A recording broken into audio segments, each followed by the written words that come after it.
Gara-gara sebuah durian, orang ini keteteran menangani siswa-siswi yang mengalami kerasukan massal di acara camping di sekolahan.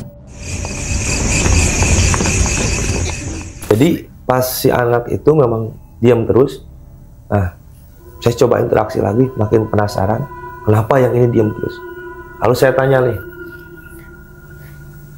"Hei, kamu makhluk gaib ciptaan Allah nih. Kita sama-sama hidup di bumi Allah. Kenapa kamu ganggu?" 5 orang kita evakuasi lagi. Tak lama berselang, ada lagi kesurupan. Yang ini belum selesai, yang ini udah datang lagi. Itu udah hampir 20-30 orang yang kesurupan secara massal.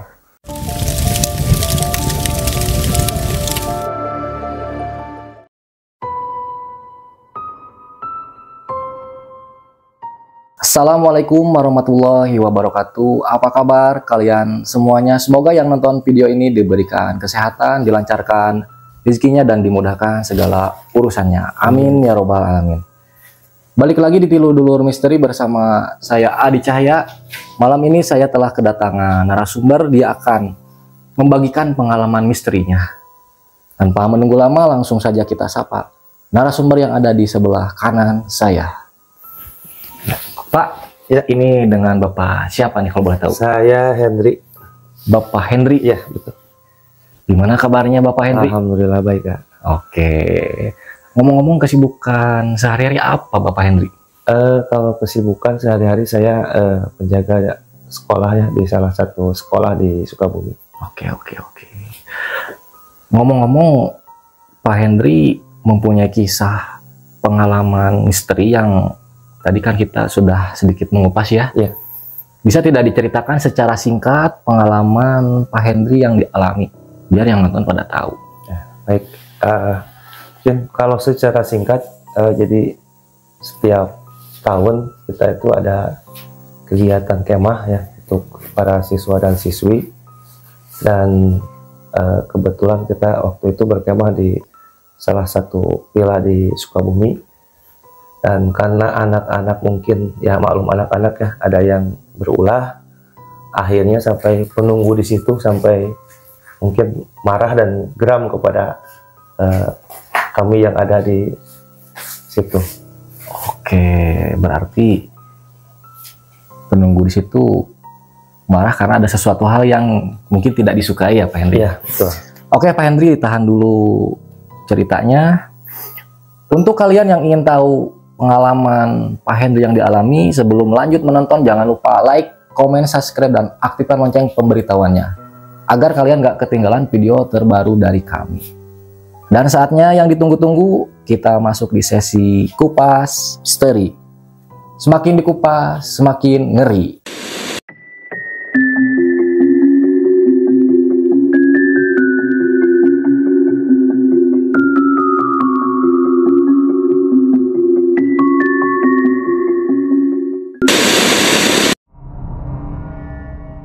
Pak Henry, ya, boleh diceritakan kejadian awalnya seperti apa?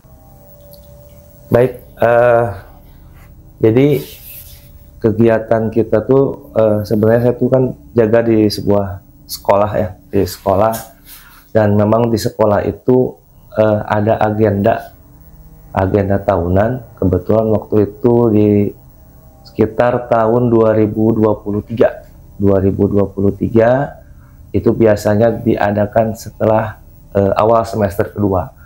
Jadi ketika itu kita selalu ada kegiatan camping untuk internal siswa-siswi di situ.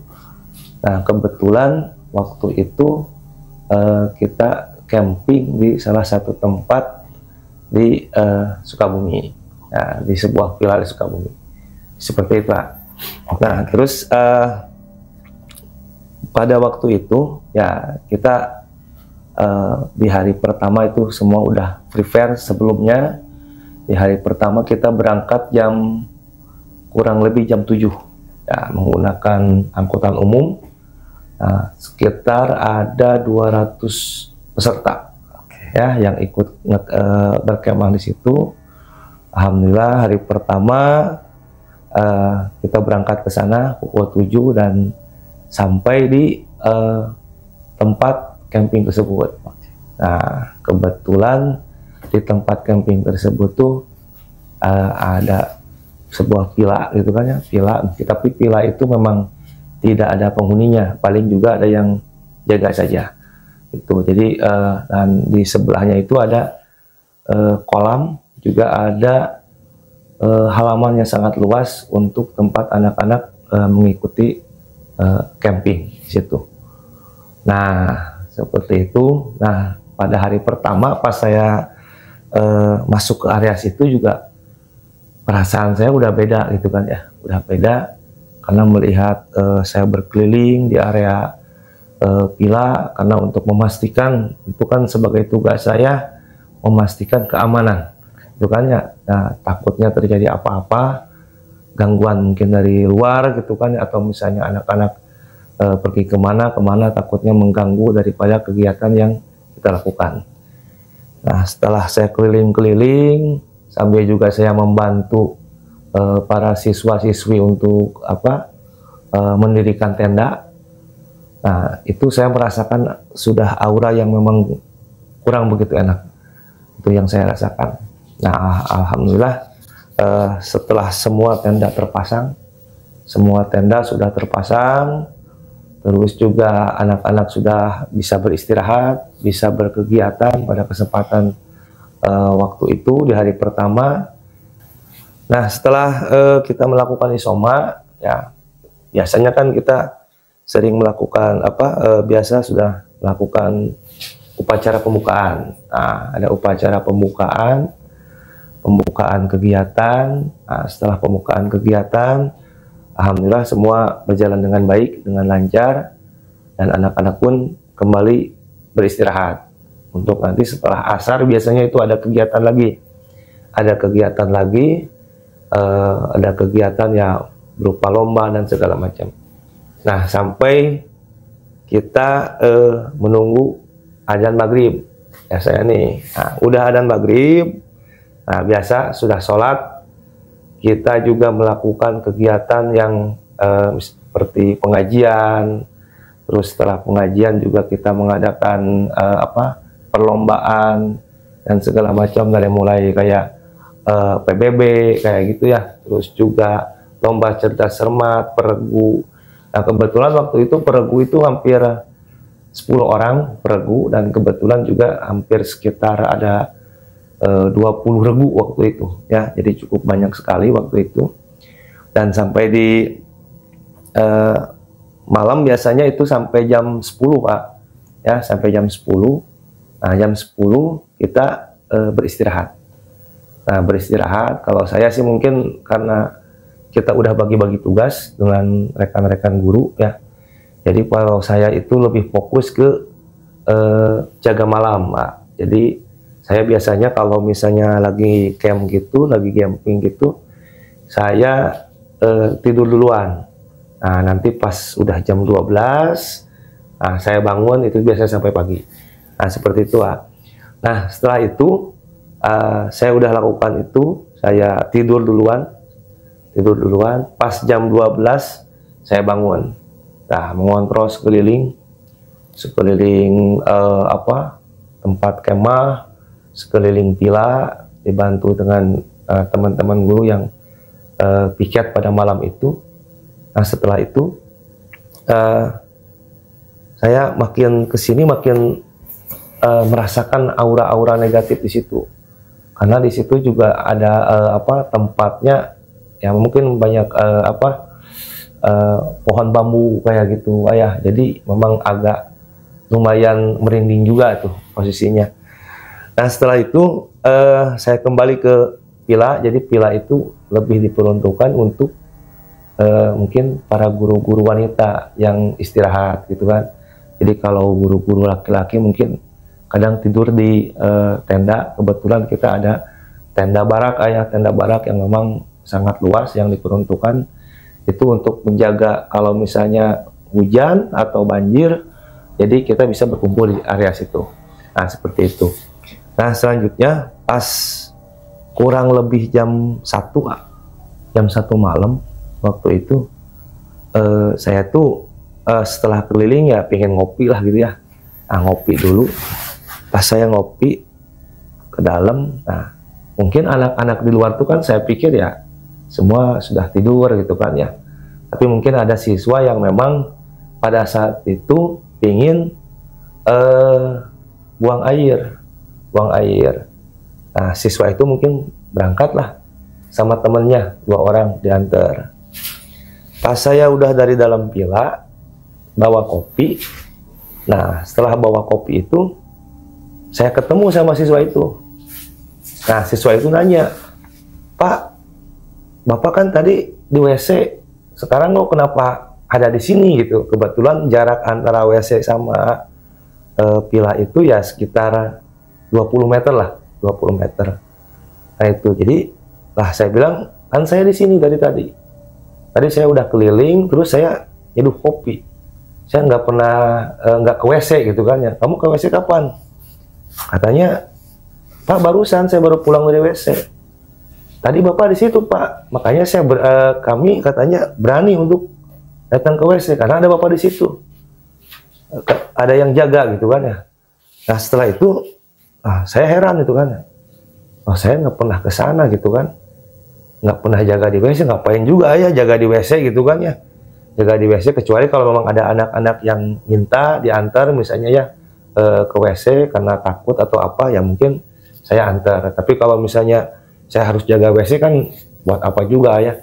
Nah itu, jadi saya heran juga tuh waktu itu. Terus siapa tadi yang di WC? Mungkin saya pikir penglihatan mereka lah. Tapi mereka bilang meyakinkan gitu kan ya. "Bener Pak, tadi Bapak di situ, di WC di situ." Terus saya ngomong nggak gitu kan, saya tanya. Mereka bilang, "Saya nggak ngomong, diem aja gitu, diem aja." Terus anak-anak nanya juga nggak dijawab, gue tanya. Nanya nggak dijawab. Nah, akhirnya saya bilang ya sudahlah, mungkin saya sambil bercanda lah ke anak-anak, mungkin itu kemarahan apalah lagi nongkrong di sana gitu kan. Ya udahlah, pas malam itu ya mereka kembali ke tendanya masing-masing. Nah setelah pukul 3, biasanya pukul 3 itu kita bangunin anak-anak semua nih buat apa, buat salat tahajud. Nah buat salat tahajud sekalian salat subuh gitu kan. Alhamdulillah semua berjalan dengan baik malam pertama. Terus kalau pagi kita ada kegiatan biasa senam pagi, terus diikuti dengan berbagai lomba ya. Kebetulan lombanya ada yang secara individu, ada lomba-lomba yang secara beregu gitu kan. Nah sesampainya mungkin sampai sore, alhamdulillah semua kegiatan berjalan lancar. Nah kebetulan kan kalau kita camping itu jadi 3 hari 2 malam ya, 3 hari 2 malam.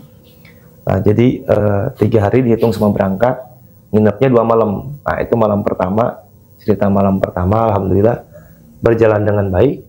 Malam kedua itu kita biasanya ngadain yang namanya api unggun. Nah persiapan dari mulai kayu bakar segala macam, juga settingan nanti buat acara api unggun seperti apa itu sudah disiapkan sama anak-anak. Jadi kebetulan kita tuh ada pasukan yang memang khusus gitu kan ya, kita bentuk untuk memang membantu para guru juga gitu kan, membantu para guru juga. Terus juga kita semua sudah koordinasi dengan Pinru dan segala macam sudah dikoordinasikan untuk acara puncak.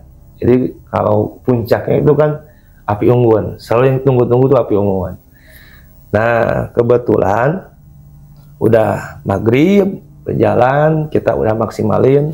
Kalau udah maghrib kita udah biasanya kita ada pengajian dulu, terus anak-anak juga makan dulu segala macam. Nah, sekitar pukul 8 kita udah melakukan gladi dulu, gladi resik segala macam sampai gladi bersih. Dan pas jam 9, nah jam 9 itu kita udah persiapan buat acara api unggun. Biasanya kalau api unggun itu lebih ramai lagi gitu kan ya acaranya. Acara api unggun. Nah, semua sudah kita setting, semua sudah kita siapkan dengan baik. Dan semua dipastikan anak-anak ikut api unggun. Kecuali memang yang anak-anak itu sakit segala macam ya kita bawa anak-anak tersebut istirahat ke villa. Nah, setelah itu setelah kita lakukan persiapan, kita sudah bariskan semua siswa, putra maupun putri, setiap regunya. Ini api belum dibakar nih, apinya belum dibakar nih. Itu sudah ada anak cowok ya yang lari dari barisannya. Saya pikir sih mungkin dia karena ingin buang air gitu kan, atau ada yang jahilin gitu teman-temannya, lari itu anak itu. Saya bilang kenapa dia lari gitu kan ya. Dia ketakutan, merangkul saya, meluk saya. Kamu kenapa Pak? Takut Pak, takut. Saya bilang takut apa? Itu Pak, itu ya. Sampai dia nunjuk-nunjuk ke arah sisi yang sebelah gelap, sebelah sana. Tuh. Nah, setelah itu saya bilang mana ayo, takut apa, ayo kamu sini. Saya bilang ya, mereka juga dia juga saya tenangkan gitu kan ya, tapi dia terus berontak gitu kan ya, dia merasa takut, ngeri. Nah, tak lama berselang dari situ itu beberapa siswa datang lagi, muncul lagi. Pak, teriakin, itu ada yang ada yang pusing katanya. Awalnya seperti itu, pusing. Ya, saya bawa ke tenda barak itu tadi ya. Jadi itu tenda evakuasi lah kalau ada apa-apa. Udah disiapkan. Nah, udah disimpan di situ. Selanjutnya udah ada yang pusing. Nah, tetap kita panggil anak-anak yang pasukan khusus tadi buat nemenin di situ, buat bantu juga, kita kasih pertolongan juga. Ya, kasih obat lah, kasih kayu putih segala macam gitu kan, takutnya dia juga belum masuk angin dan segala macam. Nah, setelah itu datang lagi, Pak, itu ada anak yang kesurupan. Nah, ya udah, saya bilang saya cepat menghadap ke sana, menuju ke lokasi. Saya bawalah anak tersebut ke tempat evakuasi tadi. Nah, setelah itu ada lagi. Ini juga belum saya tangani, sudah ada lagi. Pak, itu ada yang kesurupan lagi. Nah, sampai semua keadaan jadi chaos. Semua siswa histeris di situ. Histeris. Nah, tapi tetap kita yakinkan kepada anak-anak, karena saya khawatir ya acara yang sudah kita desain dengan baik itu tidak terlaksana dengan baik karena ada hal-hal seperti itu. Nah, udah kita kita amankan anak-anak tersebut. Udah, kamu istilahnya udah yang kesurupan, saya tangani bersama guru-guru. Nah, udah ditangani. Udahlah, mereka sudah baik. Yang kesurupan kita evakuasi, tidak diikut sertakan lagi ke tempat mereka, teman-temannya ya, yang mengikuti acara api unggun. Nah, di situ, setelah api ini kan sudah kita biasanya kan ada upacara dulu kan, sebelum api unggun ada upacara dulu, terus juga biasanya ada pembacaan dasadharma gitu kan ya. Nah, itu setelah itu api pun dinyalakan. Nah, disitulah awal mula daripada setelah api itu menyala, biasanya kan suka ramai itu yang nyanyi-nyanyi segala macam. Nah, di situ mulai ada beberapa anak yang memang kesurupan lagi ya. Kesurupan lagi, hampir 5 orang kita evakuasi lagi. Tak lama berselang ada lagi kesurupan. Yang ini belum selesai, yang ini udah datang lagi. Itu udah hampir 20 sampai 30 orang yang kesurupan secara massal. Nah, ini kita jadi bingung nih, ini gimana nih menanganinya gitu kan ya, menanganinya. Kita bantu juga dengan teman-teman guru, dibantu semua. Akhirnya ini udah keluar nih ya, saya juga ikut bantu. Kebetulan mungkin dulu saya ya sebisa-bisa aja, sebisa-bisa ya baca bismillah gitu kan ya, biar bisa menangani itu. Dan juga saya pernah ada kejadian kalau kesurupan itu kayak ada orang yang memang apa ya, ikut-ikutan, jadi pingin cari perhatian kadang ya, yang namanya juga anak seusia ya 14-15, kadang cari perhatian sama temennya, sama gurunya gitu kan ya. Ada yang pura-pura kesurupan, biasanya kayak gitu ada. Nah, itu biasanya saya bura pakai air gitu kan ya. Wah gitu kan, padahal apa yang dijampaikan juga bohongan gitu ayah. Ya memang jampe bismillah sih, baca bismillah. Tapi kalau yang pura-pura kesurupan, kalau mau dibura itu dia takut, dia jadi bangun gitu kan ya, karena merasa jijik kan gitu kan, karena merasa jijik saya bura. Nah, sementara yang itu saya coba gitu, ayo nih kalau misalnya kamu nggak mau keluar gitu kan, saya bilang ke yang kesurupan tuh, saya bura nih pakai air. Nah, kok anak-anak nggak ada yang bereaksi jadi sadar gitu kan ya. Biasanya kan kalau memang yang pura-pura kesurupan, dia pasti langsung sadar gitu kan ya. Ini enggak enggak ada yang pura-pura kayak gitu. Oh, berarti ini anak-anak bener nih kesurupan, saya bilang. Udah saya tangani sama guru-guru, beberapa orang saya tangani. Alhamdulillah sembuh beberapa. Nah, cuma udah sembuh sebagian, hampir 50%. Yang ini kesurupan lagi. Ya, yang ini kesurupan lagi. Nah, yang udah sembuh juga kesurupan lagi. Kesurupan lagi. Nah, saya udah bingung, saya udah bervariasi yang kesurupannya. Ada yang ngamuk-ngamuk, ada yang ketawa-ketawa. Saya juga jadi agak bingung juga menanganinya. Saya udah panik gitu kan sama guru-guru, tapi alhamdulillah guru-guru juga mengusahakan untuk selalu tenang gitu kan ya, menghadapi situasi seperti itu. Dan mungkin sudah terbiasa juga dengan situasi seperti itu. Akhirnya saya melakukan tawasul di situ. Saya ambil air wudhu, sila. Pas tawasul itu yang kesurupan itu ada yang di depan saya, dia diem aja ngeliatin, tapi posisinya kesurupan. Cuma matanya lihat kiri kanan, mengerikan lah gitu kan ya, melotot gitu kan siswa tersebut. Terus juga ada yang kesurupan itu yang datang ke saya waktu saya lagi sila, dia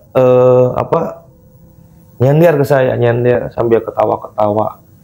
Saya bilang ini jin apaan gitu kan ya, saya lagi tawasulan juga nggak takut gitu kan. Biasanya kalau jin-jin itu kan pada menjauh gitu kan ya. Nah, terus setelah saya tawasulan, saya kembali kasih air ya, air tawasulan itu ke mereka, ke anak-anak. Alhamdulillah beberapa ada yang memang sembuh gitu kan ya, udah normal lagi. Nah, terus setelah itu masih ada beberapa, ada sekitar 10 orang lagi lah yang masih kesurupan, Terus saya coba evakuasi. Saya udah capek gitu kan ya, karena udah sekian banyak gitu kan ya, sekian banyak yang kesurupan massa, kita udah capek juga kan, karena ada yang ngamuk segala macam gitu kan, kita harus nahan. Dibiarkan juga, kita takutnya ada hal-hal yang memang tidak kita inginkan. Ya mungkin ada sih beberapa orang yang anak mungkin yang bilang biarin aja lah, nanti juga sadar gitu kan. Ya itu kan kembali lagi kepada kepercayaannya. Tapi kita selaku istilahnya tim keamanan, juga mungkin guru-guru juga bertanggung jawab gitu kan ya dengan kegiatan tersebut. Akhirnya tetap kita melakukan evakuasi, melakukan istilahnya berusahalah semaksimal mungkin. Saya udah pusing cari-cari, ini sudah lelah, sudah ini dari beberapa sisa yang kesurupan ini.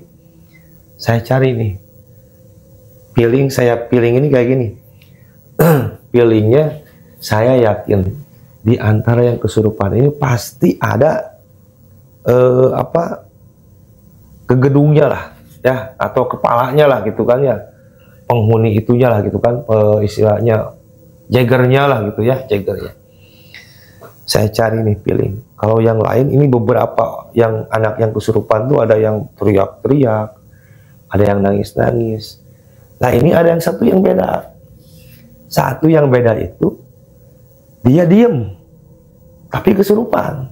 Bapak cuma dia melakukan ekspresi yang marah aja gitu kan ya, yang kesal gitu, yang kesal sambil lihat ke kanan ke kiri gitu kan. Nah saya pilih yang ini kayaknya nih yang saya bisa ajak bicara. Saya coba nih beberapa anak yang memang masih kesurupan, saya tanya istilahnya apa, saya coba interaksi gitu kan secara langsung.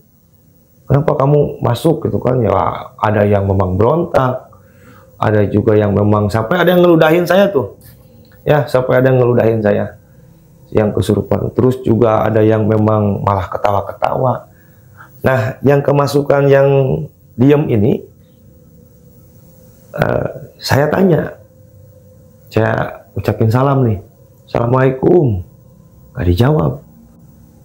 Terus saya ucapin salam lagi sampai 3 kali, dia masih nggak jawab. Jadi pas si anak itu memang diam terus. Nah, saya coba interaksi lagi, makin penasaran, kenapa yang ini diam terus. Lalu saya tanya nih, hei, kamu makhluk gaib ciptaan Allah nih. Kita sama-sama hidup di bumi Allah. Kenapa kamu ganggu acara kami gitu kan? Terus dia melotot gini, melotot, dia bilang, siapa yang ganggu duluan? Itu kan, pakai bahasa Sunda sih. Itu kan, jadi apa, suaranya suara cewek. Tamahasia, cina gitu kan, bahasanya seperti itu. Jadi mungkin kalau bahasa Indonesianya, kenapa kamu yang ganggu duluan? Gitu kan. Nah, saya makin penasaran. Emang kita salah apa? Ganggu apa gitu kan? Kita ganggu apa sama kalian? Perasaan kita baik-baik datang ke sini, kita datang juga baik-baik gitu kan? Ya, kata bilang nggak marah juga kan? Marah tuh sih itu. Kamu datang baik-baik, tapi lihat anak-anak kamu, ada siswa kamu, murid kamu. Nah, saya bilang saya jadi bingung gitu kan ya. Ini kenapa gitu kan? Saya makin penasaran, ya ini bisa diajak komunikasi gitu kan, ya bisa diajak komunikasi. Ya emang kenapa?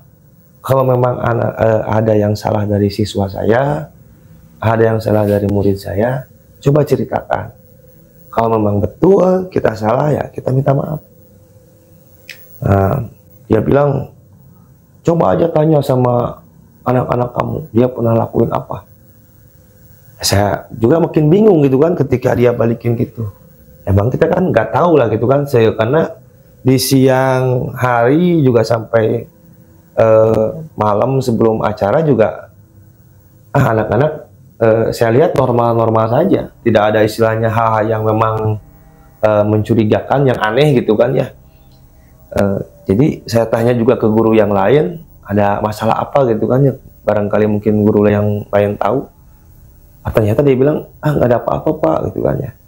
Nah, saya sambil bercandain iseng, tapi saya bilang mereka apa, yang ada guru yang bilang, ya udahlah jangan terlalu dipercaya, mereka tuh pembohong gitu kan ya, pembohong, ya suka dusta lah kayak gitu mah, katanya makhluk jin kayak gitu mah. Tapi saya tetap penasaran, Saya tanya lagi, emang ganggu apa? Coba kamu cerita. Nah, kebetulan asalnya dia ganggu cerita, cuma saya terus tanya baik-baik gitu kan ya, tanya baik-baik, saya tanya dia, baru dia mau jawab. Masalahnya adalah katanya ada anak siswa yang ikut camping di situ, ada yang mengambil durian. Jadi kebetulan pas kita datang ke situ memang lagi musim durian tuh, karena di villa tersebut itu kan ada halamannya sangat luas, jadi agak ada apa, pohon durian lah, pohon durian belakang tenda yang kita bangun di situ ada pohon durian. Nah setelah itu memang kita juga ada, saya lihat ada beberapa yang memang udah berbuah gitu kan ya, yang udah gede juga. Nah ya kenapa dengan durian itu gitu kan ya, saya tanya lagi ke si yang masuk ke anak siswa tersebut. Ya katanya ada anak saya yang memang mengambil durian. Ada yang mengambil durian itu. Ya kita kan jadi nggak percaya gitu kan ya. Masa iya gitu kan ya, ada anak-anak yang memang ngambil durian. Terus kita telusuri tuh. Saya tanya-tanya ke anak-anak cowok. Saya bilang, siapa nih? Siapa yang ambilnya? Coba tunjukin sama kamu. Dia sampai melotot ke kiri ke kanan. Coba aja cina, katanya cari siapa yang ambilnya. Saya tanya-tanya tuh ke anak-anak, ke anak cowok nih khususnya, pasti anak cowok nih, nggak mungkin anak cewek yang naik durian nih, saya bilang. Ya pas itu saya tanya ke anak-anak yang cowok, kebetulan ada anak yang ngaku, Pak, ini Pak, betul tadi ada anak-anak yang memang ngambil durian. Ya mungkin dikiranya itu durian itu sudah matang karena udah gede, padahal duriannya memang durian yang agak besar itu ya, tahu duriannya apa, durian apalah gitu kan ya. Nah itu jadi diambil, mungkinnya dikiranya sudah matang, pas dibuka katanya duriannya masih mentah gitu, jadi belum terasa manis gitu. Nah saya cek, oh betul, saya bilang ke si yang kerasukan itu, betul itu memang ada anak saya yang ngambil durian. Bukan, kata dia sambil marah-marah besar gitu kan. Ini kenapa harus ngambil durian di situ, katanya. Dan saya bilang, ya mohon maaf lah, maklum juga anak-anak gitu kan. Saya coba menenangkan gitu kan ya, saya kayak komunikasi sama manusia aja gitu kan. Ya saya bilang mohon maaf, ya mungkin anak-anak hilap gitu kan, ya maklum anak-anak ya mungkin masih dengan kenakalannya di usianya seperti itu. Nah terus saya bilang, ini mau gimana nih sekarang gitu kan ya, tolonglah keluar gitu kan, jangan ganggu kami lagi, soalnya kasihan juga mereka istilahnya kemasukan itu kan ya, dari orang ke orang. Kita takut ya tetap mereka juga kan capek gitu kan, anak-anak kita. Nah terus setelah itu mana duriannya, katanya. Saya bilang ke anak-anak, mana duriannya tadi, ambil aja, bawa ke sini. Nah dibawalah ke situ duriannya. Ini duriannya, saya bilang. Oh iya, jadi dia bilang ini durian yang diambilnya. Nah setelah itu mana jelema itu nak cina anu ngalana. Nah kebetulan anak yang memang ngambil duriannya itu dia lari sembunyi tuh ya di tenda karena takut lah gitu kan, takut. Nah dia akhirnya bawa ke situ. Ya udah, saya bilang ini anak yang bawa duriannya. Ya saya bilang mohon maaf lah gitu kan ya, saya bilang mohon maaf. Terus juga si anak itu juga meminta maaf atas kelakuannya gitu kan. Nah setelah itu dia berpesan gitu kan ya, awas jangan sekali-kali lagi kamu ngambil durian di sini. Nah, karena terus juga durian itu yang sudah dipetik anak-anak tuh dibawa lagi ke tempat yang durian itu pohon durian itu yang dipetiknya. Nah itu jadi seperti itulah ya. Nah setelah kejadian itu, setelah itu saya udah dikembalikan duriannya, saya minta tolong semua bawa teman-teman kamu untuk tidak masuk ke anak-anak gitu kan ya. Ya dia bilang ya dia akan bawa semua. Nah setelah kejadian itu, setelah kita udah komunikasi, kirain mau keluar sendiri, minta dikeluarin lagi ya. Dia minta keluarin katanya, saya dari tubuh anak ini. Ya udah, saya bilang keluar sendiri aja, jangan ngerepotin kita lah. Kamu yang masuk, kamu yang harus keluar, saya bilang. Keluar aja sendiri, jangan manja, saya bilang. Tetap ingin dikeluarin, ya kita coba bantu dengan doa. Alhamdulillah bisa keluar semua, ya. Terus semua anak-anak juga yang kesurupan masa waktu itu tuh berkumpul gitu kan, ya. Semua pada lemas, kita kasih makanan gitu kan, kita kasih makanan. Terus juga kita kumpulin, kita pisahin, karena kalau disatuin takutnya nanti juga ada imbas ke teman-teman ya. Makanya kita evakuasi, dipisahin yang anak-anak itu. Dan acara juga memang sebenarnya udah kita konsep dengan baik lah ya malam itu, cuma sangat disayangkan terganggu oleh hal-hal seperti itu. Jadi memang kurang rame lah gitu kan ya. Nah, setelah kejadian itu, ya itu kejadian sekitar sudah jam 12 sudah kita berhasil evakuasi semua gitu kan. Nah, terus memang malam-malam itu juga agak mencekam juga ya, agak mencekam sampai pagi gitu kan ya, sampai pagi agak mencekam juga. Tapi ya kita memang sudah capek sebenarnya ya, sudah capek, sudah lelah dengan hal seperti itu, tapi tetap kita tanggung jawab lah, jaga anak-anak sampai pagi. Nah, setelah itu mereka istilahnya sampai pagi tidak ada yang kejadian lagi lah. Cuma memang suasana di situ memang agak mencekam lah gitu setelah kejadian itu. Setelah pagi mungkin biasanya kan mereka juga tetap ada lomba-lomba yang diikuti.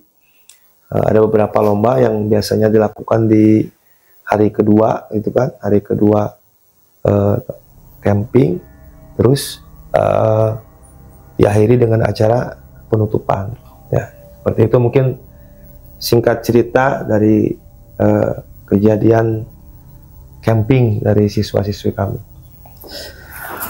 Oke Pak Henry, Ya, ini saya pengen nanya, itu kan siswa yang kemasukan dari penunggu pohon durian, ya. dia bukan semasa sih, seudah selesai mengikuti acara, sakit apa sehat dia?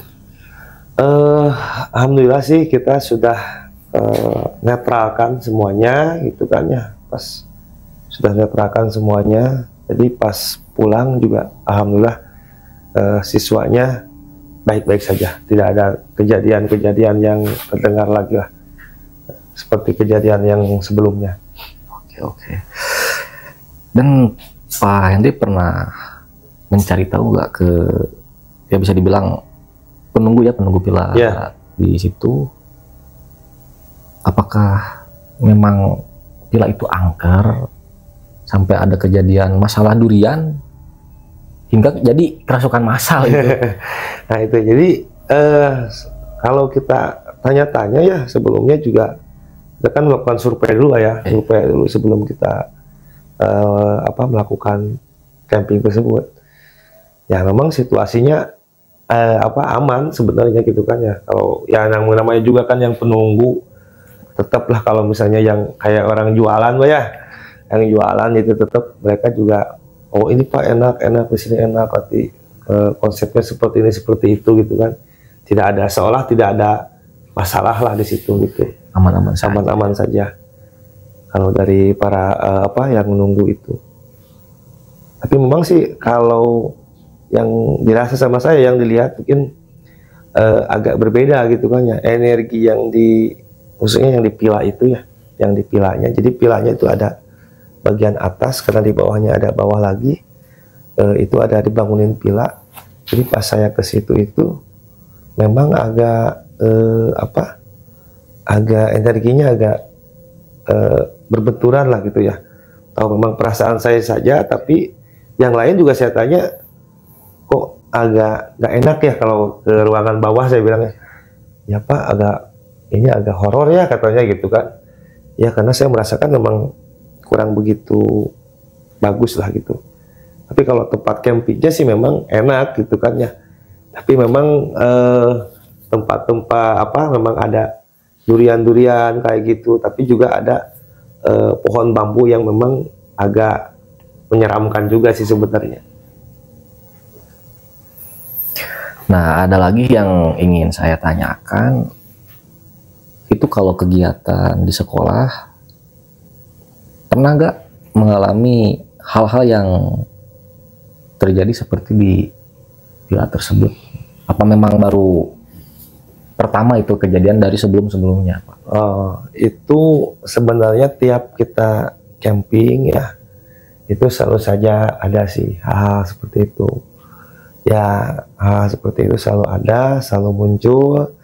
Tapi kebanyakan terjadi di malam kedua ya. Jadi kebetulan kalau kita camping itu 2 malam gitu kan ya, pas malam keduanya. Ya mungkin secara psikologis anak-anak juga capek ya, karena ada kegiatan di siangnya, terus juga mereka mungkin pas malamnya harus ada kegiatan lagi yang harusnya memang mereka istirahat gitu kan. Nah mungkin ada beberapa juga sih yang memang ini bukan yang pertama lah gitu ya, kejadian-kejadian seperti ini. Oke, berarti bisa dibilang kejadian di ya villa itu bukan hal baru ya, Pak? Iya. Dan selalu mungkin Pak Hendri yang bisa dibilang menjadi tim penyelamat anak-anak yang kesurupan.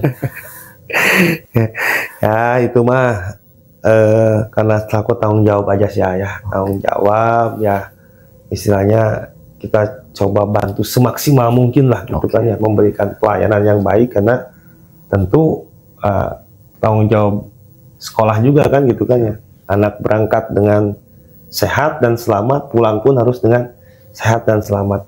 Itu aja sih mungkin tugas saya seperti itulah. Oke, berarti diamanatkan menjadi pengaman itu bukan hanya sebatas mengamani saja, ya, tapi secara lahir dan batin pun ikut diamani ya, Pak ya. Ya. Oke, baiklah, baik ya. Untuk sosok itu seperti apa, Pak? Pernah nggak Bapak mencari tahu tuh yang di villa tersebut? Kalau sosok sih mungkin ada, memang saya sih pernah lihat kayak yang memang, jadi bukan lihat secara langsung gitu kan ya, tapi memang pas kebetulan karena saya tuh jaganya bagian malam ya, lebih ke bagian malam tuh lebih ekstra gitu ya, karena kalau siang-siang mungkin banyak lah gitu kan ya guru-guru yang memang istilahnya mendampingi, tapi kalau malam mungkin terbatas lah, karena mungkin guru perempuan kan tidak intens kalau malam gitu kan ya, banyaknya guru laki-laki saja. Jadi kalau pas sosok yang saya lihat gitu kan ya, kebetulan memang pas saya ke bawah gitu kan ya, ke bawah, lihat di bawah itu memang ada kolam gitu kan, semacam kolam. Di situ saya lihat ada memang sosok, persisnya seperti apa saya juga kurang tahu ya, karena selewat gitu ya, jadi hanya sekelebat kayak gitu. Jadi saya kirain cahaya aja gitu kan, cahaya aja, tapi itu mengarah ke pohon bambu, Pak. Jadi mengarah ke pohon bambu, jadi sekelebat kayak gitu. Jadi bohong lah kalau misalnya yang namanya yang di film-film itu kunti itu loncat-loncat gitu kan. Jadi mereka tuh kayak gitu aja sih ya, ngelihatnya seperti itu. Tapi kayak sosok perempuan sih, kayak sosok perempuan ya. Kalau lihat secara gini langsung lama tidak ya, tapi memang hanya sekelebat seperti itu aja sih ya. Nah, dan untuk anak yang melihat sosok itu, dia menceritakan tidak, Pak, sosok apa yang dilihatnya? Oh iya, jadi anak yang pertama itu ya, anak yang pertama yang ketakutan itu dia ngelihatnya, saya tanya itu pas keesokan harinya dia sudah mulai normal kembali. Saya tanya, malam itu kamu lihat apa gitu kan, sampai ketakutan kayak gitu. Jadi dalam bayangan dan penglihatan dia itu, dia melihat sosok yang memang kayak wanita katanya ya, tapi tidak jelas gitu kan ya, tidak jelas seperti apa, cuma dari segi matanya katanya melotot, terus juga kayak menunjukkan ekspresi marah gitu kan ya, ekspresi marah ke dia. Jadi si anak tersebut ketakutan gitu, padahal yang lain juga ada di situ, tapi yang lain nggak lihat, tapi memang dia yang lihat seperti itu. Berarti makhluk tersebut lebih dominan dia yang ajak interaksi sama bapak mungkin ya? Ya mungkin seperti itu ya. Jadi mungkin seperti itu karena mungkin percis sama yang berinteraksi sama saya itu dengan yang diceritakan oleh anak yang pertama tuh yang merasa ketakutan gitu kan ya. Percis mungkin sama seperti itu. Jadi dia tanpa banyak bicara apapun, dia hanya istilahnya memperlihatkan ekspresi marah. Ya, kita juga nggak tahu ya apa memang pohon durian itu memang sengaja sama yang punyanya di apa ya, biasanya mungkin di apa di tanam itu ya, apa makhluk-makhluk kayak gitu, atau memang memang si hantu tersebut berada di situ dan menjadi penghuni di situ gitu. Itu aja sih mungkin. Mungkin Bapak ada pesan-pesan yang ingin disampaikan untuk penonton? Baik, mungkin pesan-pesan dari saya kepada ya siapapun itu kan ya, kepada siapapun, dan ketika kita berangkat kemanapun gitu kan, terus juga kita melakukan bepergian ke tempat apapun, baik istilahnya dalam keadaan yang memang gelap atau misalnya yang memang angker atau yang kita tidak anggap angker, ya saya tetap berpesan kepada semua untuk tetap menjaga etika, perilaku dan ucapan kita gitu ya, karena kita mau tidak mau, sadar tidak sadar, dan memang sudah dijelaskan dalam Al-Quran bahwasanya kita hidup berdampingan dengan yang namanya goib gitu kan. Itu jadi saya berpesan kepada semua untuk tetap menjaga norma perilaku kita, karena apa yang mungkin kita tidak suka kepada orang lain, mungkin juga mereka merasakan hal yang sama gitu. Itu aja sih mungkin pesannya. Pak Hendri, terima kasih sebelumnya telah membagikan pengalaman misteri yang dialami oleh Pak Hendri di kegiatan camping ya. Ya. Pak Hendri luar biasa ya. Bisa menjadi pengayom, mudah-mudahan kedepannya di setiap ada kegiatan-kegiatan yang lain yang sifatnya melibatkan siswa-siswi, Pak Hendri tetap menjadi pengayom yang baik untuk mereka ya, Pak. Insya Allah, insya Allah. Oke, untuk kalian yang mempunyai pengalaman kisah seperti yang dialami oleh Pak Hendri, jika kalian ingin membagikan kisahnya, langsung saja DM di Instagram dan TikToknya Tilu Dulur Misteri. Dan akhir kata, saya Adi Cahya bersama Pak Hendri pamit undur diri. Wabillahi taufiq wal hidayah. Wassalamualaikum warahmatullahi wabarakatuh.